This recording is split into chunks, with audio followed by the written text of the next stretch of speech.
আমরা কিভাবে সামনের দিনের যাত্রাপথ বিনির্মাণ করব সেটা আমাদেরকে নির্ধারণ করতে হবে।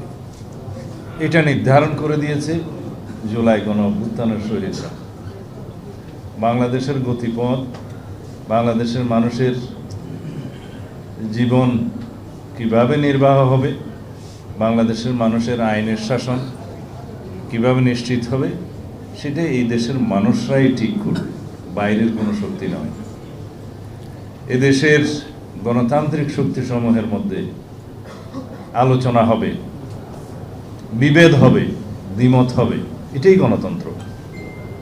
আমরা যদি অতীতের মতো গণতান্ত্রিক চর্চাকে মনে করি শুধুই রাষ্ট্র ক্ষমতায় যারা আছে তাদেরই গোলামি করা, সমীহ করা, তাহলে সেটা সামনের দিনের প্রজন্ম বর্তমান রাজনীতিবিদদেরকে রিজেক্ট করবে।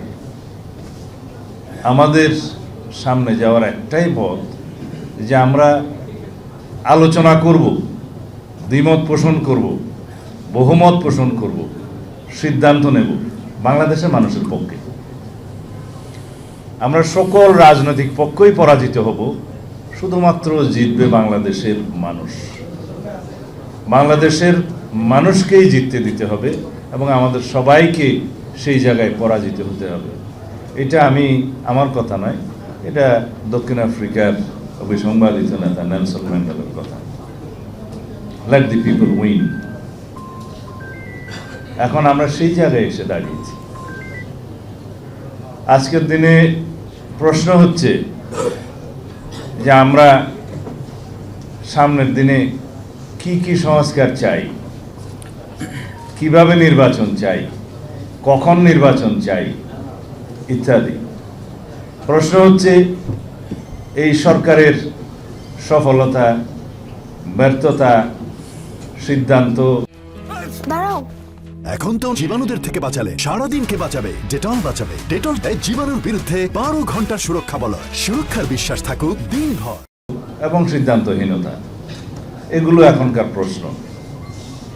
আমরা যদি এই সরকারকে সফল হতে দিতে চাই, তাহলে সরকারকে গাইড করার জন্য, পরিচালনা করার জন্য আমাদেরকে যথেষ্ট সমালোচনা করতে হবে। এমনকি আমাদেরকে সড়কে আন্দোলনও করতে হতে পারে সরকারকে সঠিক রাস্তায় নিয়ে আসার জন্য।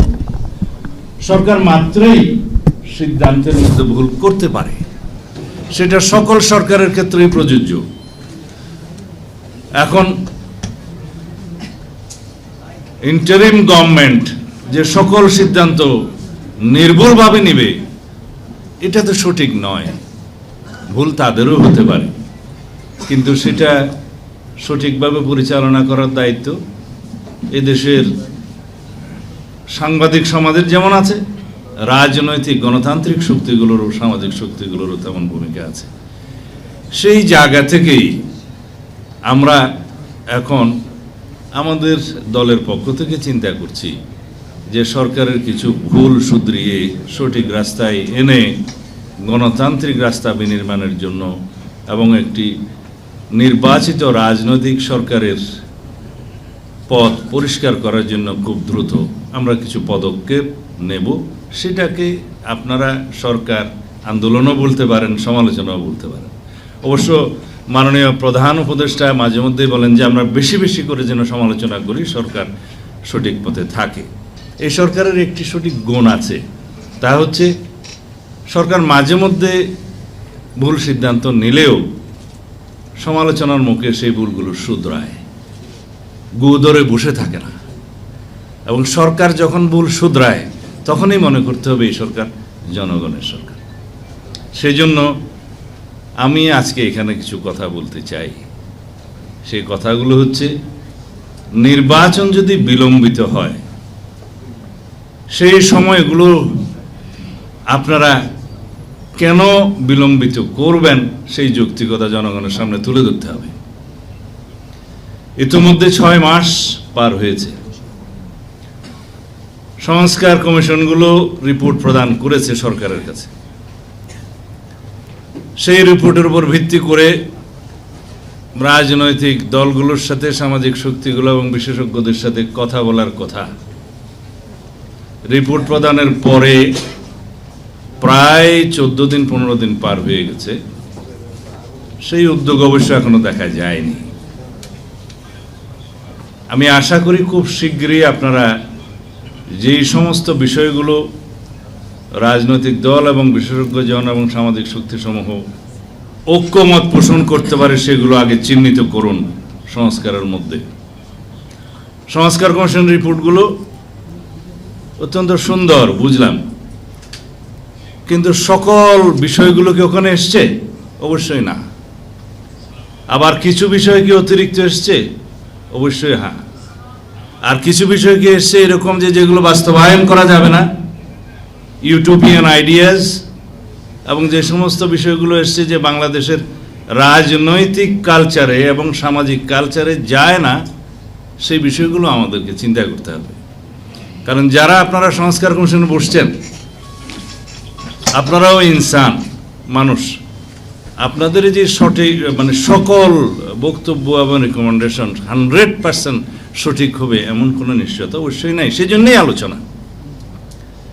আমি যেমন বলতে চাই, কনস্টিটিউশন রিফর্মস কমিশন যে রিপোর্টগুলো দিয়েছে তার মধ্যে প্রথমে একটি উল্লেখযোগ্য জিনিস লক্ষ্য করলাম, সংবিধানের প্রিয়াম্বলে তার প্রস্তাবনায় 1971 সালের মুক্তিযুদ্ধের সাথে একই প্রায় জুলাই গণ অভ্যুত্থানের বিষয়টি নিয়ে আসা হয়েছে। কিন্তু স্বাধীনতা যুদ্ধের সাথে স্বাধীনতা পরবর্তী কোনো ঘটনায় কি একই কাতারে গণ্য করা যায়? এটা বিবেচনায় আনতে হবে। জুলাই ঘোষণাপত্র, বৈষম্য বিরোধী ছাত্র আন্দোলন এবং গণ অধিকার পরিষদ, জাতীয় নাগরিক কমিটি, বৈষম্য বিরোধী ছাত্র আন্দোলন এবং জাতীয় নাগরিক কমিটির পক্ষ থেকে জুলাই ঘোষণাপত্র দেওয়ার জন্য তারা কর্মসূচি দিয়েছিলেন। পরবর্তীতে সরকারের মধ্যস্থতায় রাজনৈতিক দলসমূহের সাথে আলোচনার একটা ব্যবস্থা করা হয়েছে। এখানে জুলাই গণ অভ্যুত্থানের স্বীকৃতি মানুষ দিয়েছে, দিতে হবে, কিন্তু ঘোষণাপত্রে কি জিনিস থাকবে সেই ঘোষণাপত্রের আসলে আমাদেরকে চিন্তা করতে হবে। We need to determine the constitutionality of the July declaration first. তারা যেটা দাবি করছে এটা প্রয়োজন কতটুকু আছে কিনা, থাকলে কোথায় রাখবেন, প্রিয়াম্বল নাকি শিডিউল, কোথায়? যখন ট্রানজিশনাল পিরিয়ড থাকে, যখন কোনো কনস্টিটিউশন কার্যকর থাকে না, যখন স্বাধীনতা যুদ্ধের মতো পরিস্থিতিতে নতুন রাষ্ট্র জন্ম হয়, বিনির্মাণ হয়, পরবর্তীতে কনস্টিটিউশন বিনির্মাণের আগ পর্যন্ত সেই সময়গুলোকে ক্রান্তিকালীন বা ট্রানজিশনাল পিরিয়ড বলা হয়। আবার যখন সংবিধান স্থগিত থাকে, সেই সংবিধান পুনরুজ্জীবিত না হওয়া পর্যন্ত যে সমস্ত ঘোষণা দিয়ে, অর্ডার্স দিয়ে, প্রোক্লেমেশন দিয়ে রাষ্ট্র পরিচালনা করা হয়, সেগুলো ট্রানজিশনাল এবং ইমার্জেন্সি এই প্রভিশনস হিসেবে ধরা হয়। এগুলো সবগুলোর জায়গা থাকে ঐতিহ্যগতভাবে, কনভেনশনালি অ্যান্ড ট্রেডিশনালি তফসিলের মধ্যে, শিডিউল। আমাদের দেশে যেমন আছে আমাদের কনস্টিটিউশনের 4th তফসিলে, সেখানে জায়গা দেওয়া যায় কিনা, যে প্রিয়াম্বলে স্বাধীনতার যুদ্ধের কথা বলা থাকবে, সেখানে তার সমকক্ষ অন্য কিছুকে রাখা, আমার মনে হয় এটা বিস্তর আলোচনা এবং বিবেচনার দাবি রাখে। আমরা অবশ্যই সকল শহীদ যারা জুলাই গণ অভ্যুত্থানে নতুন বাংলাদেশের জন্য রক্ত দিয়েছে, তাদের রক্তকে সম্মান করতে হবে। তাদের আকাঙ্ক্ষা, জন আকাঙ্ক্ষা বাংলাদেশে যেটা সৃষ্টি হয়েছে, সেই আকাঙ্ক্ষাকে আমরা ঊর্ধ্বে তুলে ধরে এই জাতিকে এগিয়ে নিয়ে যেতে হবে। এবং এই ফ্যাসিবাদ বিরোধী যে জাতীয় ঐক্য গঠিত হয়েছে, সৃষ্টি হয়েছে, সেটাকে আমরা যতদিন ধরে রাখতে পারি ততদিনই ফেসিবাদ এই দেশে জন্ম নেবে না। যদি আমরা সেই জাতীয় ঐক্যকে ধরে রেখে বাংলাদেশের আগামী দিনগুলো, যেই দিন প্রজন্মের পর প্রজন্ম বাংলাদেশের এই আকাঙ্ক্ষাকে ধারণ করবে, সেই দিনগুলো যদি আমরা ধরে রাখতে পারি, এই আকাঙ্ক্ষাকে নতুন বাংলাদেশ বিনির্মাণের, শক্তিশালী গণতান্ত্রিক রাষ্ট্র বিনির্মাণের, বৈষম্যহীন সাম্যের বাংলাদেশ বিনির্মাণের এই আকাঙ্ক্ষাকে যদি আমরা ধরে রাখতে পারি, ইনশাআল্লাহ এই দেশ, এই জাতি এগিয়ে যাবে।